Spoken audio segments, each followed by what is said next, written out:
Stacey Bone-Gleason, reading Goneril, Side 1. How now, daughter? What makes that frown on? Methinks you are too much of late in that frown.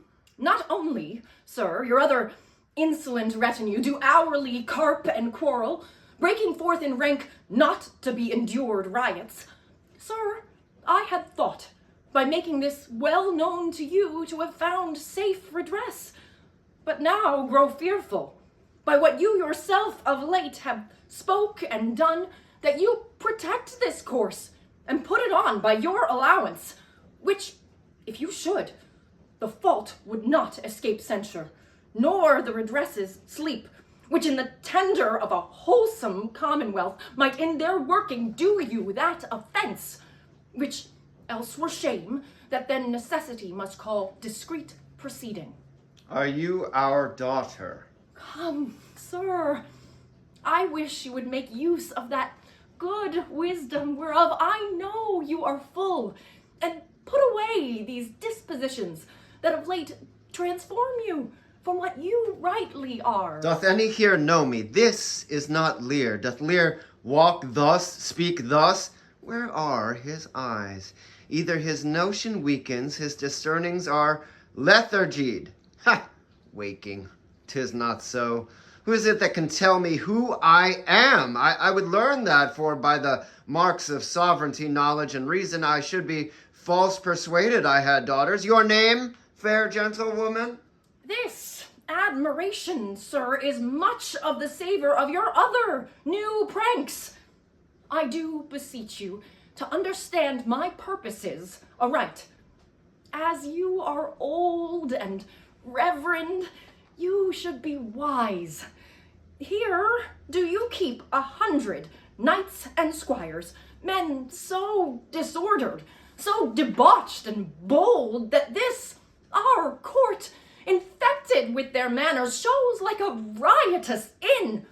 Epicurism and lust make it more like a tavern or a brothel than a graced palace. The shame itself doth speak for instant remedy. Be then desired by her that else will take the things she begs, a little to reduce your train, and the remainder that shall still attend you to be such men as may befit your age, who know themselves and you. Stacey Bone-Gleason, reading Goneril, Side 2.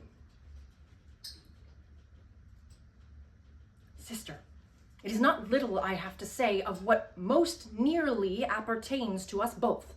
I think our father will hence tonight. That's most certain, and with you. Next month, with us. You see how full of changes his age is. The observation we have made of it has not been little. He always loved our sister most, and with what poor judgment he has now cast her off appears too grossly. 'Tis the infirmity of his age, yet he has ever but slenderly known himself. The best and soundest of his time has been but rash.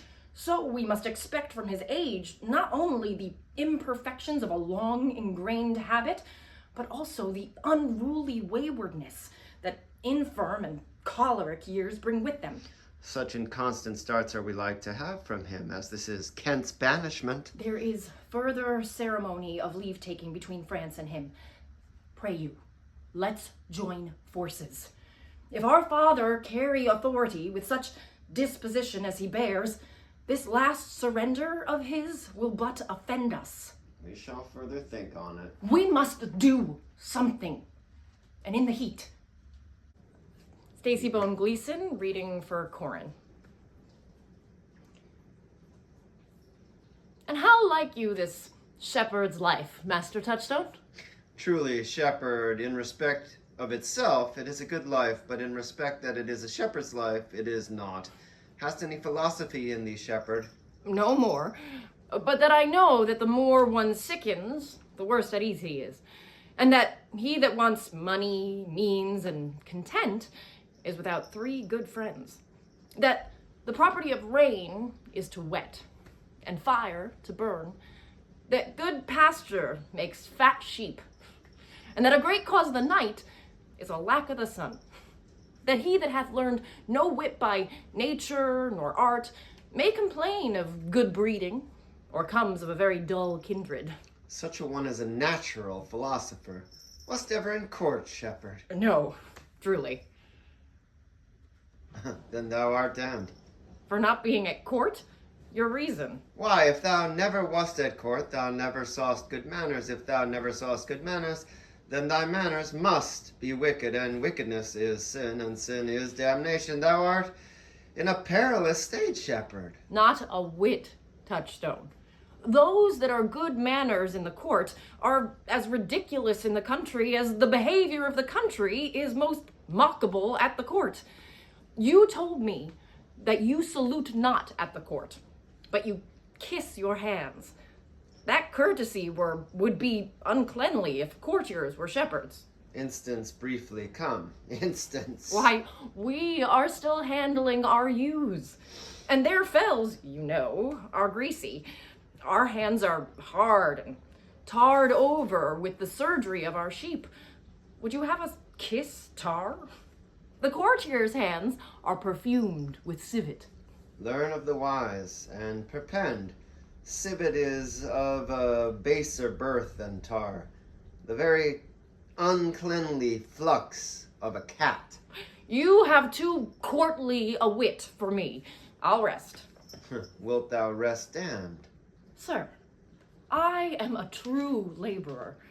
I earn that I eat, get that I wear. Owe no man hate, envy no man's happiness. Glad of other men's good, content with my harm. And the greatest of my pride is to see my ewes graze and my lambs suck.